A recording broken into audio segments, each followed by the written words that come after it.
Welcome back, and some breaking news coming in from the valley. Clashes are reported in Pulwama area of Kashmir. 2 people have been critically injured in clashes with security forces in Pulwama.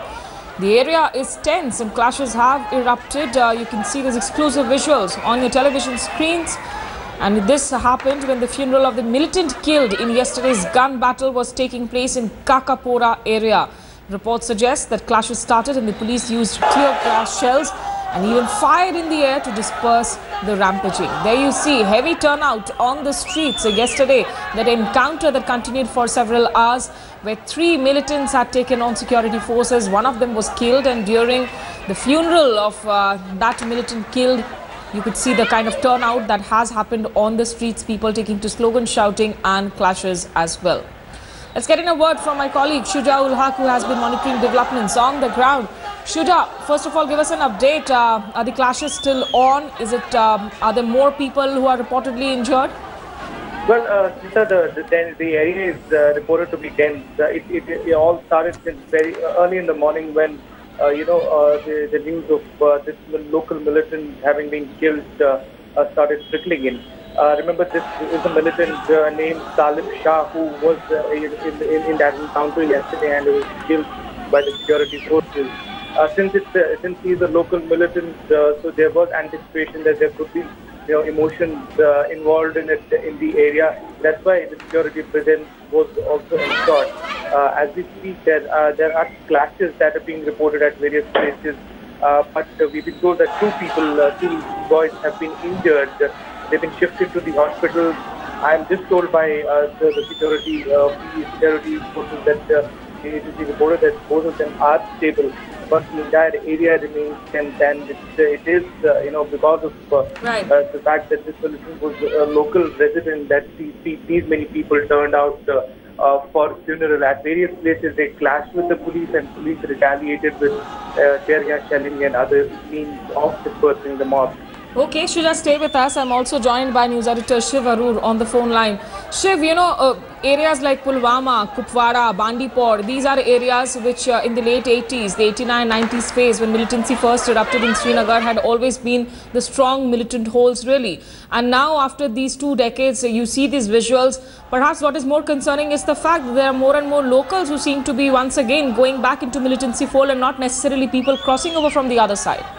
That is absolutely correct, Smita. A great concern, and I think these images, from Pulwama in South Kashmir that we're showing our viewers here on India Today is just representative of the enormous dynamic challenge that the security forces and the politicians in the state and the centre actually face in Jammu and Kashmir. I don't think, as Shuja will agree with me, these images that we're playing out live here, which were recorded a short while ago, actually represent in many ways the complexity of what the nation is actually dealing with in Jammu and Kashmir. Now, 23-year-old Afzal Talib Shah was a Lashkar-e-Taiba terrorist. He was a student before that. He was killed in the encounter that happened yesterday. He was 23 years old. He was a student before that.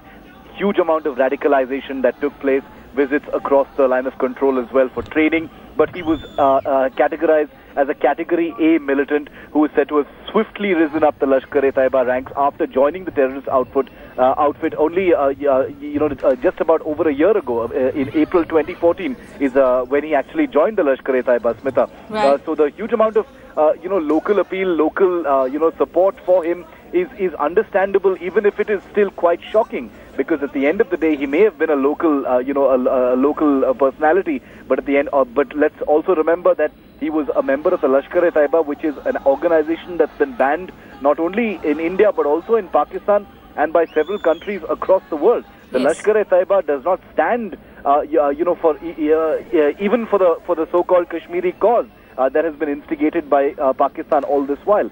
Its only intention is to bleed the Indian security forces and to bleed India. So in that sense, he was a legitimate target for the Indian security forces. That's how they look at it. But this support, this on the ground, for the lay viewer, is going to appear as a huge crowd mourning the passing of a terrorist. And at the very basic, that is precisely what it is. But as you and I both well know, we've covered incidents like this in the past as well, Smitha. it only represents and manifests how complicated this entire issue is. Absolutely. It's a very, very complicated state at the other end of the day, Shuja. You know, there are no black and white when you speak of Kashmir. It's mostly grey. And increasingly, what do security forces feel? Because over the years, while we have seen Hizbul Mujahideen and Lashkar being, of course, the prominent forces here, are they worried that there would be sleeper cells or perhaps locals and people and young people also getting attached with other militants or maybe giving birth to the other outfits as well themselves? Shuja? Well, Smita, you know, one has to understand that there is a difference here. This particular militant was a local, and as I was pointing out earlier, there was this was a little bit of anticipation that the security officials also had, that they could be involved when it comes to sort of funerals of these local militants. But one also has to look at the larger picture. Think about it, of late there has been a number of local militants who have joined the militant ranks, particularly in these areas of South Kashmir. And this is a huge cause of concern for the security forces. In fact, we've been also reporting that there's a lot of support that these militants also get in areas. That is again a huge cause of concern for the security apparatus in the state. And this is not just a security-related problem.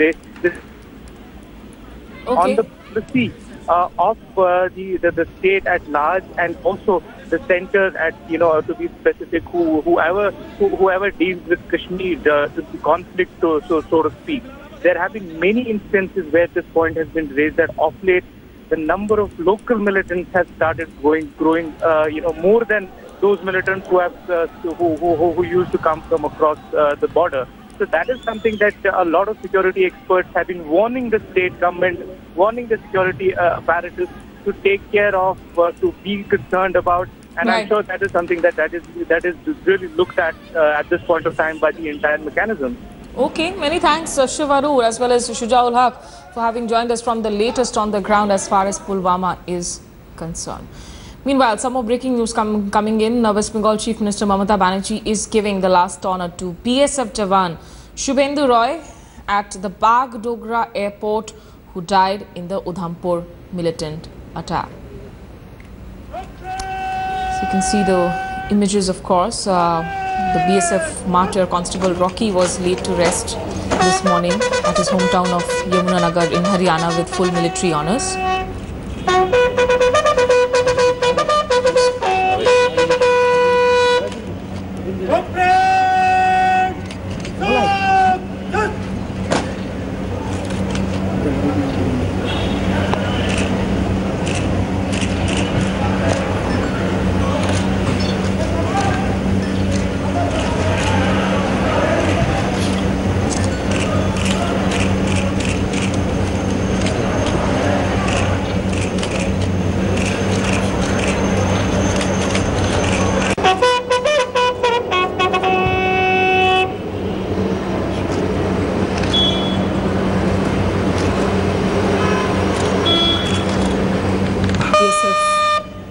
Jawan who was martyred at Udhampur, where remember that lone surviving terrorist Naved has also been captured, which is a clinching evidence of sort for India as far as nailing Pakistan on terrorism is concerned.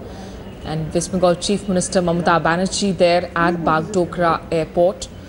Manogya Loiwal, Deputy Editor, joins us now from Kolkata on the phone line. Manogya, tell us a bit more about the family of this Jawan, and also it's an emotional farewell, of course, for another martyr of the Udhampur attack. Well, yes, the Gurdaspur attack had left him dead, and after that the family has been completely aggrieved. They have been waiting in Jalpaiguri. What is more important is that Chief Minister Mamata Banerjee is paying a tribute to the martyr. She is there, and with her delegation and other representatives of the government of West Bengal are also paying their tribute to the martyr.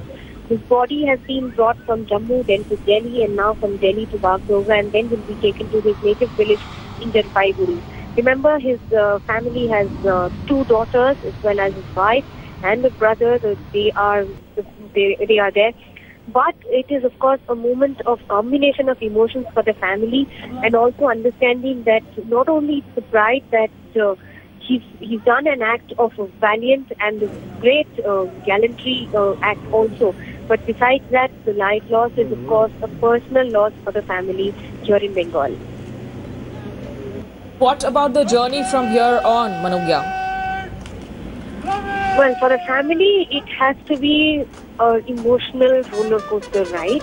I would put it this way: for them, it is of course a moment of emotional roller coaster where it is extremely difficult for them to come to terms that for the two children, for the two daughters who are there in the family, what would they be doing in future?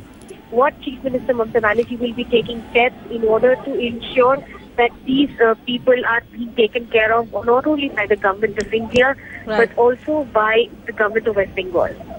Many thanks, Manugya Loiwal, for those, of course, that update there at the Bagdogra airport where Mamata Banerjee, the West Bengal Chief Minister, is paying her tribute to that slain PSF martyr, Shubhendu, and who was